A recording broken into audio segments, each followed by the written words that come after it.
Today, we're going to be looking at the dynasty value of a bunch of players on the Sacramento Kings. What do I think about Bogdan? What do I think about Buddy, De'Aaron Fox, and all the guys down the bottom of the roster? Michael Bolton. Let's get to it. Let's get to it, indeed.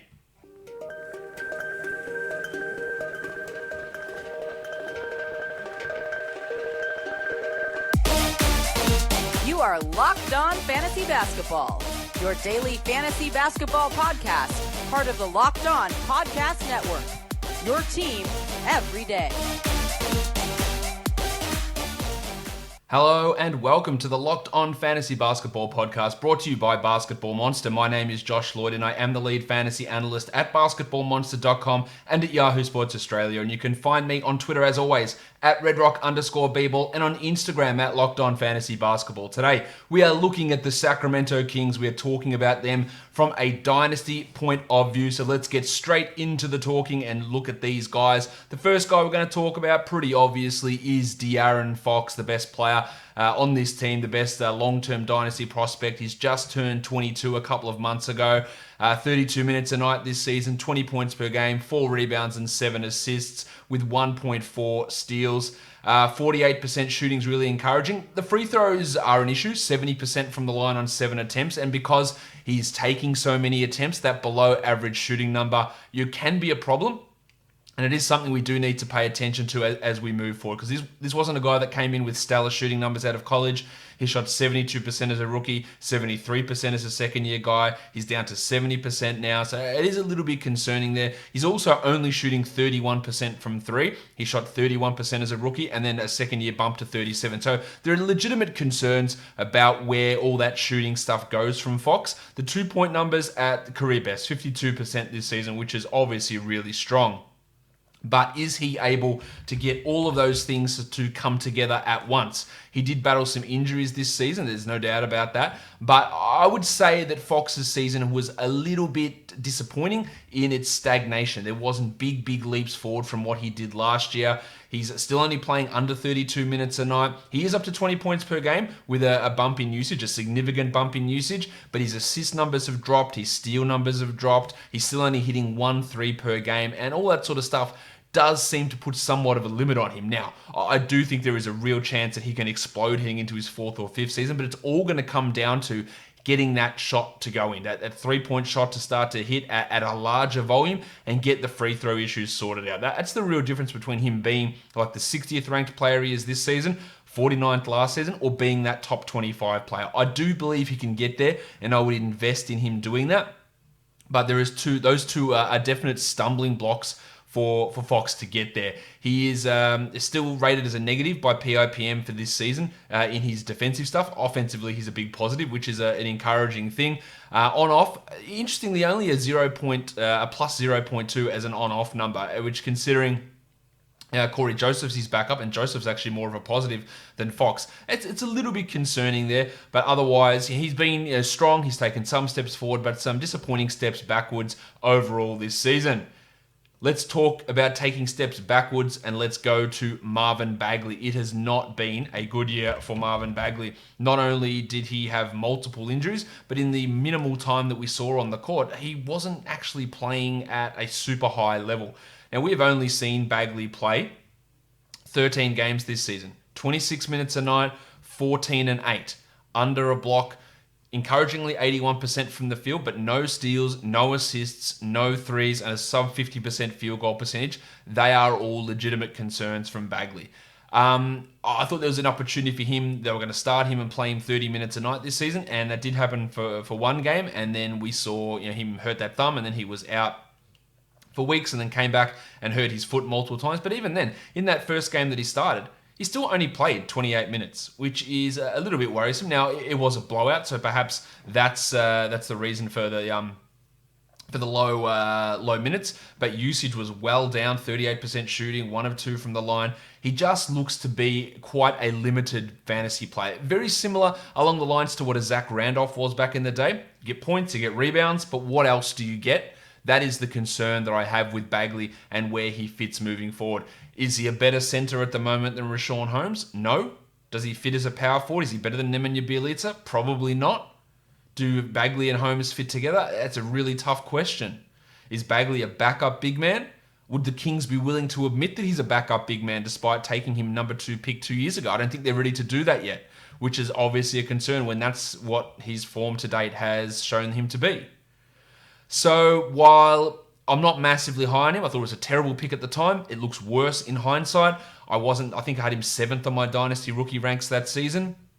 I think I'd probably have him a little bit lower, but he does have an ability to be a high scoring player, to be a high rebounding player, but nothing else coming in there. Like those other things need to come in for him to push into top 30, top 40, or even top 50 discussion. And I'm not sure he's ever going to be able to get there. Now, in a points league, he's a much better option because what points leagues favor in general, and one of the reasons, again, I'm just going to state this, why I don't talk about points leagues that much, A, they're nowhere near as fun, but B, points formats differ completely. You might use the standard +1, -1 format. You might use the standard DFS formula that's the NBA standard now. You might use a completely different one that has penalties for field goals missed and field goals made and all this sort of shit. So I can say this guy averages 40 points, and in someone else's he might average 10, in someone else's he might average 300. It means nothing when I say those numbers, so that's why I don't reference it. I just give a general overall thing that in points leagues, generally efficiency isn't as important. So someone like Bagley, whose value is really tied to the two big volume numbers like points and rebounds, that tends to help because very few points leagues will have 1 point per point, 5 points per rebound, 10 points per steal, which is probably the equivalent of how that would look in a category league format. So as for Bagley, I think they're going to try and get him starting again next to Holmes. Again, he's not as good as Holmes at this point. Can he get there? Maybe. He's still only really, really young. He's only 21, so I'm obviously not writing him off. But I do think that his ability to become a top 50 player, it's probably pretty limited at this point. Let's look at the next bloke. Actually, before we look at the next bloke, we're all stuck at home. We all need to get our supplies in without risking ourselves and our fellow citizens. So Postmates is a great, great option, whether that's an early morning breakfast burrito or a 12-pack of beers. Maybe that's for breakfast as well. Postmates can get it for you delivered fast. Whatever you need to get, you're at home, you don't want to go outside, you've got elderly people you're caring for, kids, or you just don't feel like mixing in with the other people out there. Go out there, get Postmates and get your favorite food delivered. But it's not just food that they deliver, convenience stores, clothing stores, you name it, Postmates can get that stuff to you. Just download Postmates on iOS or Android, find your favorites, and get anything you want delivered within the hour. And what's great about this lockdown period for Postmates is that for a limited time, Postmates is giving our listeners $100 of free delivery credit for your first 7 days. To start your free deliveries, download the app and use the code LOCKEDONNBA. That's code LOCKEDONNBA for $100 of free delivery credit with no minimum purchase for your first 7 days when you download the Postmates app. Anything you need, anytime you need it, Postmate it. Let's talk about Harry Giles, who the Kings foolishly declined his player option, his rookie team option heading into this season, and then they had to rely upon Giles this year when Bagley and when Holmes went down. Now, I thought Giles was okay. I think a lot of people, and it's the same with guys like Jabari Parker and Cam Reddish and Nasir Little, man, they were such highly hyped high school prospects that when they don't perform at an NBA level that we still go, oh yeah, but they were highly skilled high school prospects. And Giles has shown flashes, but is he actually good? Or is he just, and this is great for a bloke with sore knees to get out there and be decently positive, which I think is what he's been this season. I think we sometimes can get that sort of stuff confused. He's still a big negative in PIPM, negative 1.28, which is interestingly better than Bagley's. But he did have those moments when he started where he was okay. 10 and 7 as a starter in 20 minutes is no issue. That's great. 60% and 76 from the field and from the line as a starter in 17 games. Really good. No threes, no assists, no steals, no blocks. Like the block rate is abysmally low, and that is a real concern with him. And if it was any other team apart from Sacramento, I'd say the fact that they declined the team option means that they've got some difficult decisions or some bad information about his knees. But it's the Kings. It's Vlade Divac. So who knows what went on? Maybe Vlade had a problem with Harry Giles' haircut, and Vlade said, I can't grow something like that, so see you later. Any sort of nonsense could have gone on here. I don't like your dad. Maybe that's the problem. Of course, that was the alleged rumor of why Divac didn't want to draft Luka Doncic. But there is just, he comes out there, he does play well for short periods of time, but at best, I think Harry Giles is a backup big man. I don't look at him as someone I go, well, here you go. he's a potential starting center option. And even for fantasy, if he got into that role, I'm not sure how good he can be. Now, the efficiency stuff is really promising. Like that's a good start. And per 36 as a starter, 18 and 11, really good. Half a block's not great, but the percentage numbers are really strong. But can he ever get to that level of playing as a starter? And will that higher level of efficiency that he had really stick? There are reasons to be marginally encouraged with Giles, and I think you should be encouraged with what we saw from him this season, but I don't think banking on him to become a long-term starting caliber center is probably the right way to go about it. Let's talk about Bogdan Bogdanovich, who it looks for all money is going to be re-signed by the Sacramento Kings as a restricted free agent this season. Bogdan moved into the starting lineup and the Kings played better. That's really not a surprise to me. I've said for years that I think he's better than Buddy Hield and they should be giving him at least equal minutes, if not more. And we're starting to see that now. As a starter, he's averaging 14 points. Now, the problem I have from a fantasy point of view is when he starts is his assist numbers drop way off. 3.5 as a reserve, 2.6 as a starter. Now, he was almost at 4 assists per game last season, and when Fox is out there, it does make things a little bit more difficult in terms of getting the ball in his hands and getting those assist numbers. He has been wildly inconsistent with his shooting, and his free throws were abysmal. He finally got it back on track towards the end of the season, especially when he was a starter. 82 from the line as a starter, 66 from the bench. Now, considering he's an 80-plus guy his first 2 seasons, 80-plus guy in Europe, I'm not really worried about that weird blip to begin the season. I'd like him to shoot a little bit better from 3, 36%. I think he can do better than that. I still believe in Bogdanovich. The Hield scenario is really interesting. I wouldn't be stunned if Buddy is not in Sacramento next season, and that's going to open up some more minutes for Bogdanovich. And if he plays 32 a night, then he's got that top 100 potential. But he's not far off turning 28, and that's somewhat of a concern in terms of age. Has he got 2 more years of being a fringe top 100 player? I'd say that's probably the realistic scenario. I think he's got more upside to be a passer. I'm not sure that gets realized under Luke Walton and with the Sacramento Kings, which is a concern for his value. But I reckon you look at him for the next 2-3 years as a top 80, top 90 sort of a player, which is definitely no slouch. But I'm not sure the upside is there given his age, given the team that he's on. His advanced stuff is not superb, negative 0.37 PIPM. It's not terrible. But wins added, he's at 2, which is, again, not a bad number. He's a negative 0.2 in on-off, which is right on average, right on 0 almost. Hield is plus 0.8, which is an interesting number. Weirdly enough, not weirdly, the number 1 guy for on-off for this team is Richaun Holmes. Second, it is Nemanja Bjelica. So that's a little bit interesting to see Bjelica right up there. And I know it's a Kings podcast, so I can't go by without saying third in on-off was the pencil, Harrison Barnes. Barnesy! Let's talk about Budrick Hield now. Hield, I don't know, there are a number of concerns for me. 27 years of age, that's a concern in itself. He is still the 53rd ranked player this season. He was 46th last season. He's playing 32 minutes a night, averaging 20 points per game, but off the bench, 27 minutes a night only. 19 points still, 47% shooting off the bench, which let's hope that can continue. 97% from the line. Let's also hope that can continue. But those 20 games off the bench, his true shooting of 64 is going to come down. It's not going to stick at that level. He can be high 50s. I've got no doubt about that. But hitting 48% of threes and 97% of free throws, there's going to be something come down. And then you pair that with 8 fewer minutes versus being a starter, then that is a definite concern as to where his value sits. Now, again, I do think there's a real chance he's not even on this team next season. He bitched and moaned about not getting a contract extension at the start of the season. Got a contract extension. It's probably too much money. Moved to the bench. He's had fights with Dave Yeager. He's had issues with Luke Walton. It just seems that he pisses and moans quite a lot. Now, what that means in terms of what his trade value is or how the Kings value him, I'm not really sure, but it's not a positive sign. I know that much.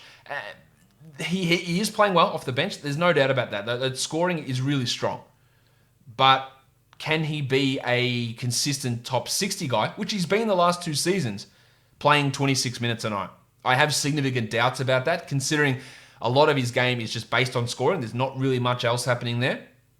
He did average 3 assists a game and almost 5 rebounds, so that's a definite positive. But defensively, he's way off. He hits a ton of threes. That's where the real value is for Hield. But I wouldn't be valuing him as anywhere close to a top 50 or probably top 70 guy as we move forward. Not someone that I look at. And he doesn't get to the line really at all. He shoots them well. He just doesn't get there. So not an influencer really in that category. Just 2 attempts per game at 86%. And the 86 is great. Don't get me wrong. But that translates to 0.35 Z score. So it's a marginal impact versus someone who gets there 6 times or 7 times, where it's a really big issue when they can shoot that level of a percentage.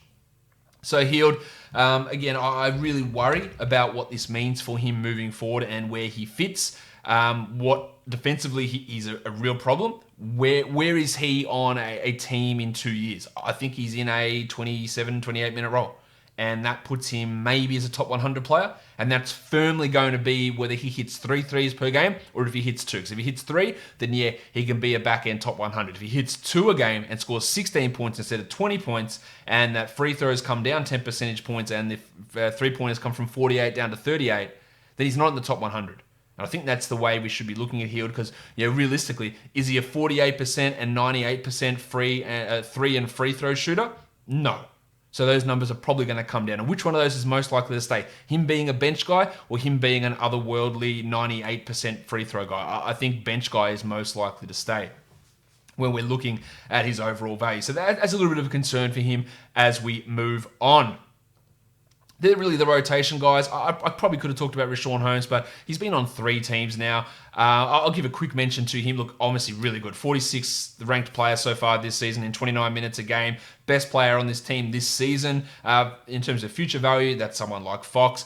But if they're going to try to shoehorn Bagley in, that's going to have a real impact on Holmes and his minutes. So if you can sell him for any sort of top 60 player in Dynasty, I would consider it. I don't think... there are people out there, and my disdain for 9-cat rankings and how they skew things, and they will tell you Holmes has been a top 12 player this season. And to me, that's complete and utter bullshit because you would never, ever, in fact, ever consider him in that area of a draft. So he's not that player. 46 sounds about right to me for where he's been. 13 and 8, 1.4 blocks, 65 and 80. And it's really those percentages that's bringing him that extreme value. And they are massive steps up from anything he's done in his career before. So there's a real bust type potential with Holmes when we consider what they're going to do and does that shooting drop off and how the minutes play out and all of that sort of stuff. But still, he was really good and he's been clearly the best big man and clearly, I think, the best player on this team this season. Let's look at the next bloke, and that is your mate, Justin James, who realistically, what did we see? 33 games of him this season. 7 minutes, 2.5 points, 42%, a piss poor 48% from the free throw line. He shot 35% from 3. Like, what the hell do we know about this guy? Defensively, he's got a strong PIPM, but it's in under 250 minutes, so that's not really a big sample size. I thought, there were times when he was out there where you thought, is he going to be okay? Maybe. I didn't like him. I didn't like the draft pick. I didn't like him coming into the draft. I had him way down my board, maybe like 80 or 90. I can't remember. It was pretty low down.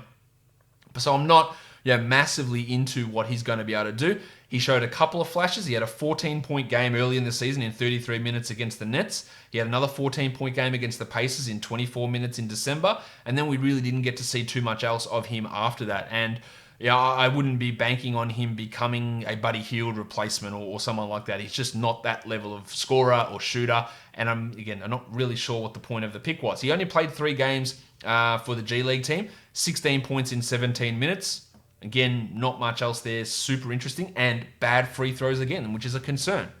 He was at 75% from 3 during that time, which is not a realistic number, but 63% from the line, like 5 of 8, like really weird numbers, his free throw numbers this season. I'm not sure I really bank into it because of how low volume it is. In fact, from the line in the NBA, he's 10 of 21. So these are really, really small sample sizes. He hits his next 5 free throws, and we're talking a significant improvement there. The next guy I want to talk about is one of their two-way guys, and that is Kyle Guy, who we haven't really seen in the NBA at all. In fact, he's played 4 minutes this season.